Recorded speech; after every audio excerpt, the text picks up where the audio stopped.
He ran before he could think. Help me! Somebody help me! The scream ripped through the night as the young man stumbled down the dusty path, his legs failing him. Behind him something unseen chased, not with footsteps, but with a presence that crushed the air itself. Doors burst open across the village. What's happening? Who is that? But no one moved closer. The young man reached the center of the road, turned as if to beg again. Then he froze. His body stiffened. His mouth opened but no sound came out. And just like that he dropped. Dead silence swallowed the night. From a distance the towering walls of Chief Adewale Ajayi's compound stood watching.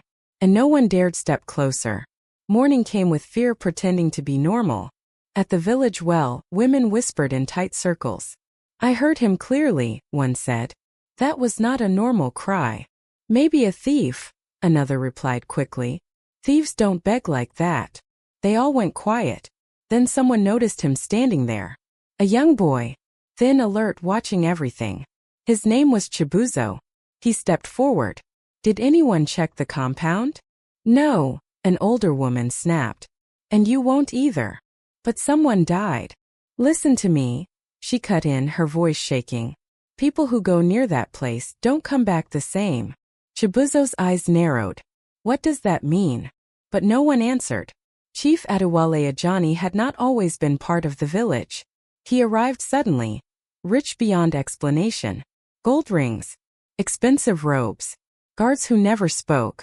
Within months he built a massive compound no one could ignore. First people praised him. He will help us. He will change this village. And for a while he did. Money flowed. Problems disappeared. But then people started disappearing too. A young man named Kunal once went to work for him.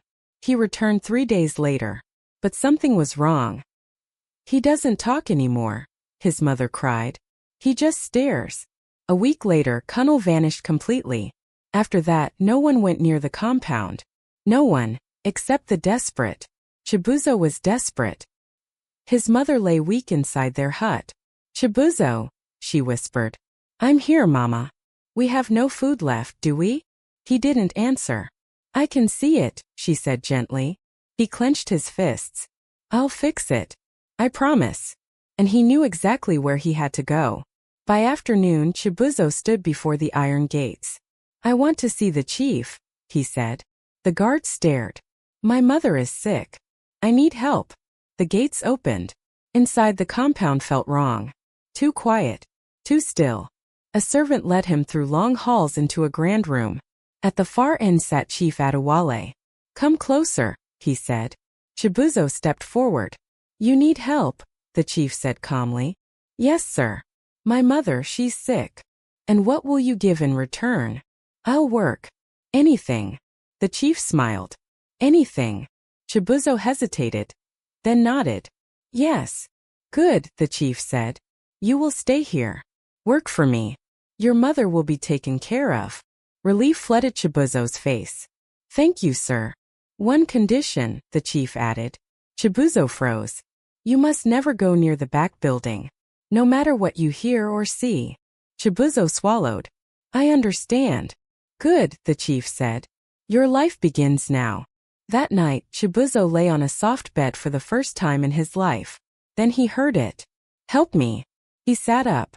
The voice came again. Please. It came from outside. From the back. He stood slowly. No, he muttered. I promised. Then a scream followed. Chibuzo rushed out. The back building stood in darkness. Hello, he called. A voice answered immediately. Don't leave me. Chibuzo grabbed the door. Locked. What happened to you? He asked. That man, the voice said. He takes everything from you. Chibuzo frowned. That's not possible. Look. Chibuzo forced open a plank and looked inside. A man sat on the floor. Thin. Drained. Barely alive. He feeds on us, the man whispered. Chibuzo stepped back in horror. Footsteps sounded behind him. Kola. A deep voice called. Chibuzo turned slowly. Chief Adewale stood there. Come with me, the chief said. That night Chibuzo could not sleep. Then a knock came. He opened the door. A girl stood there. My name is Zinaboo, she said. If you want to survive, listen carefully. Chibuzo leaned closer. Tell me everything. Zinaboo led him through hidden passages. You're not safe here, she said. Then why are you still here? He asked.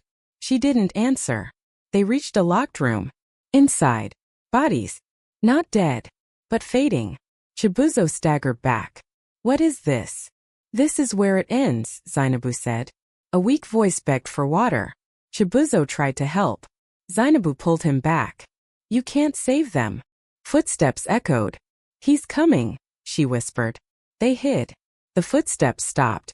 You shouldn't be here, the chief's voice said. A hand grabbed Chibuzo. You broke the rules, the chief said calmly. It's my fault, Zinaboo said quickly. Punish me. The chief smiled slightly. Tonight, he said, looking at Chibuzo, we begin. Chibuzo was locked in a dark room. Pain hit him suddenly. He collapsed. What's happening to me? The pain spread through his body. Then a voice echoed inside him. That is how it begins. Zinaboo returned. You're changing, she said. Stop it. Chibuzo begged. I can't. Then help me fight him. Zinaboo hesitated. Then nodded. Come. They entered a hidden chamber. And Chibuzo saw the truth. At the center a shadow. Alive. Watching. That is the real chief, Zinaboo said. Chibuzo's voice trembled. Then who have we been talking to? A body, she replied. The shadow moved toward them. You belong to me, a voice echoed. Chibuzo fell to his knees. Memories flooded him. Other victims, their pain, their screams. Take me instead, Zinaboo shouted. Before he could stop her, the shadow consumed her. Zinaboo. She collapsed empty. Gone. The shadow turned back to him. Your turn. Chibuzo backed away. I won't let you take me. But his strength faded. Then he remembered his mother. He stood. I won't become like them. His eyes landed on a glowing altar. He ran. Stop, the voice roared. Chibuzo slammed his hand onto it. Light exploded. The shadow screamed. What have you done? I'm ending this. The altar cracked. The shadow broke apart. With one final surge, everything shattered. Morning came. The gates stood open. Villagers entered slowly. They found Chibuzo on the ground. Alive. The chief, someone asked. Chibuzo whispered. Gone. Days passed. The compound collapsed into ruins. Peace returned. Chibuzo sat beside his mother. You saved me, she said softly. He smiled. But late at night, he stared into the darkness. Because something remained. Not outside. Inside. And sometimes he could still feel it. Watching. Waiting. If this story kept you hooked, don't forget to like, comment your thoughts, and subscribe for more powerful stories like this.